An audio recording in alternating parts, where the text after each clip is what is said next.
And here we are. It's Thursday. It is super, super cold outside. That you're looking minus 23 without the wind chill, minus 29 with it, which is minus 18 Fahrenheit. Cold day. What's today about? You already read it. You already know. You know before I do. It's about THC and testing and the averages, not just THC, but testing of plants and content reporting. I want to talk about it because I believe that people who get into cannabis and start getting knowledge, they go through phases of knowledge on THC content. When you first start, you want to know, has it been tested and what's the THC amount, and you treat it as gospel. As you get a little better, as you get around it a little more, you tend to understand what testing really is, and that averages are probably a better consistency, a better reporting mechanism.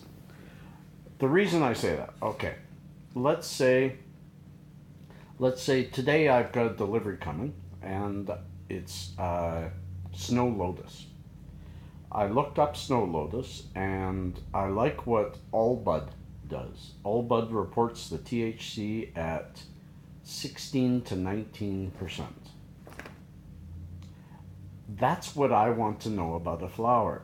If you once you're educated enough, and just because you don't believe it yet, that just means you haven't heard it all yet. Bear with me.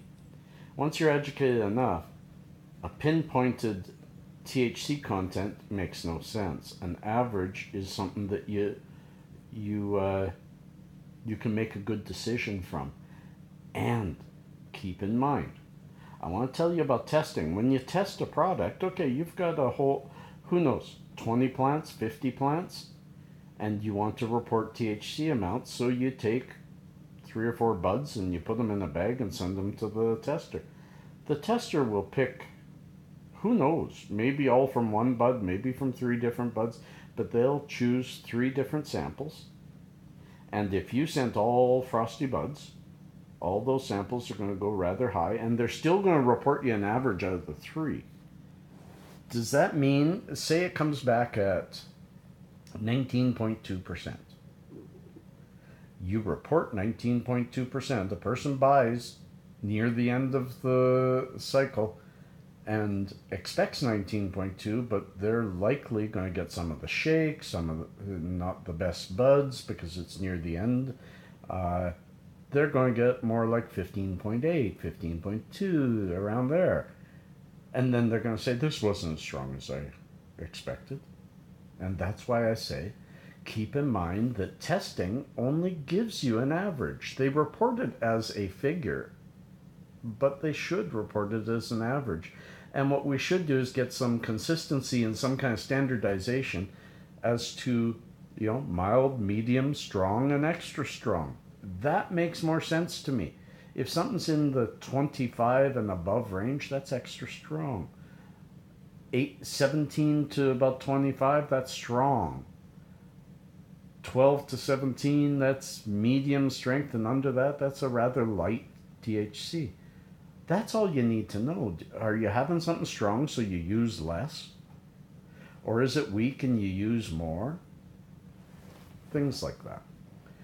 But again, it's a number that you use to make a decision on. Somebody online said to me, if it isn't tested, I don't want to know your averages. Well, averages are better.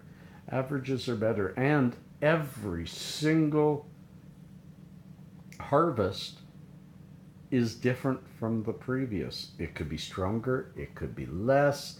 If you've got some harvests mixed, strains do funny things. So exact testing is silly. And that's the end of this coffee break. I'm sure this will spur some comments. I want some comments. I want some peace and cheers and love and harmony because I'm staying indoors and freezing. Peace and cheers, love and harmony.